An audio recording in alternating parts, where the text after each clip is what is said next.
December 1944. The Ardennes forest lay buried under snow, its narrow roads winding through black pine trees and frozen villages. For many American soldiers stationed there, the sector felt quiet, too quiet. The front had gone still, and men spoke more about going home than about the enemy. Engines idled in the cold, breath turned to mist, and the war seemed far away. Private Tommy Riley stood at a makeshift roadblock near Malmedy, his rifle slung low, fingers numb inside his gloves. He was 19, far from Brooklyn, and still not used to how silence in war felt heavier than noise.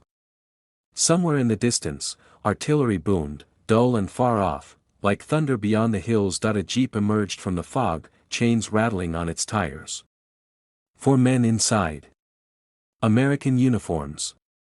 Steel helmets dusted with snow. Everything looked normal. Morning, Riley said, forcing confidence into his voice. Where you boys headed? The driver leaned out, casual, cigarette between his lips. Elsenborn. Looking for the 99th, heard they moved up. Riley nodded and waved them through. The jeep disappeared into the trees. He never noticed the way the driver avoided eye contact, or how the cigarette was held just slightly wrong. Behind American lines that morning, dozens of similar encounters took place. German commandos, fluent in English and dressed in U.S. uniforms, slipped through checkpoints and crossroads. They were part of a secret mission ordered by Adolf Hitler himself, Operation Greif, led by the daring and ruthless Otto Skorzeny. Their goal was not to fight head-on, but to confuse, delay, and frighten. Before dawn, the forest exploded, artillery thundered without warning. The ground shook as German infantry surged forward under cover of fog and snow. Tanks rumbled through the Ardennes, their engines echoing between hills. The Battle of the Bulge had begun. Behind the front, the infiltrators went to work. Road signs were quietly turned the wrong way. Telephone wires were cut in the dark. False directions were given to convoys racing toward the front. At an American headquarters near Spa, officers argued over maps. That makes no sense, one shouted. Why is armor moving south? We got new orders, another replied. Came in an hour ago. No one could say from where. Rumors spread faster than facts. Germans dressed as GIs. Saboteurs everywhere. Soldiers began to eye each other with suspicion. Accents were questioned.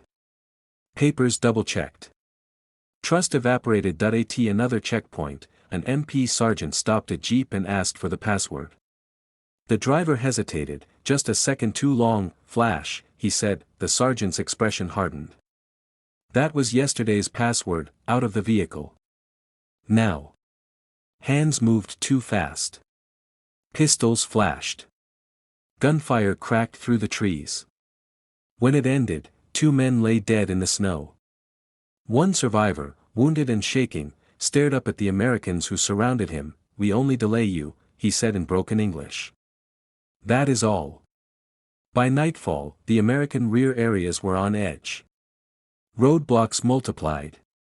Passwords changed constantly. Soldiers were stopped, questioned, searched. Some innocent men were detained. Some guilty ones slipped away. The enemy was no longer just ahead of the line. For the first time since landing in Europe, American soldiers feared that the man in the next uniform might not be who he seemed. By the 3rd day of the offensive, fear had hardened into discipline. The chaos behind the lines could no longer be ignored, and the military police adapted quickly. Uniforms meant nothing now. Papers could be forged. Accents could be practiced. So the MPs turned to something the enemy could never fully learn. Checkpoints tightened across Belgium and Luxembourg. Convoys were halted. Small groups of soldiers were pulled aside and questioned under cold, watchful eyes. The questions came fast, with no time to think. Who won the World Series? What's the capital of Illinois? Who plays shortstop for the Yankees? Men who had grown up in America answered without effort. Those who hadn't hesitated, and hesitation was enough. Near Liège, an MP sergeant stopped a convoy moving toward the front. One driver smiled too confidently, his answers rehearsed but hollow. When asked about baseball, he named the wrong team, then tried to laugh it off. Rifles were raised. The truth unraveled in seconds. More German infiltrators were pulled from American trucks, their disguises stripped away in the snow. Some were captured. Others ran. A few fought and died where they stood. Under the laws of war, soldiers caught in enemy uniforms faced a grim fate. Several of Skorzeny's men were executed after identification, their mission ending far from the glory promised to them. Others were imprisoned, silent and defeated. Operation Greif, once bold and terrifying, began to collapse under its own weight. At the front, the battle reached its breaking point. German armor pushed hard toward Bastogne, but American paratroopers of the 101st Airborne held fast, surrounded yet unyielding. In frozen foxholes, men burned furniture to stay alive and rationed ammunition as shells screamed overhead. When a German demand for surrender arrived, the reply was brief and defiant: nuts. As December dragged on, the weather finally changed. The skies cleared, and with them came the roar of Allied aircraft.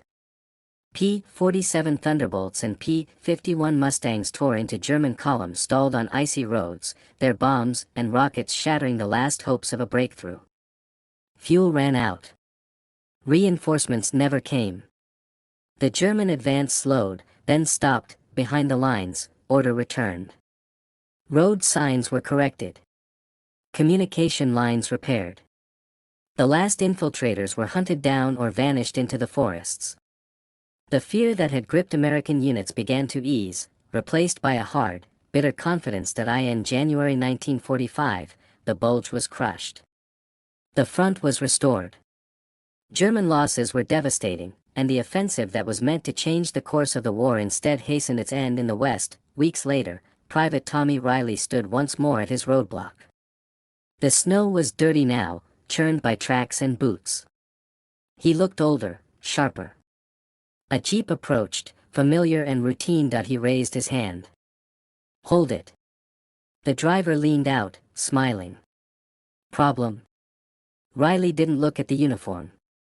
He didn't look at the papers. He asked a simple question: who's your favorite baseball team? Dodgers, the driver replied without pause. Riley waved them through. The war would go on for months more, claiming lives on both sides until Germany finally surrendered. But the lesson of that winter remained. Courage was everywhere in the Ardennes, on both sides of the line, but deception left scars long after the gunfire faded.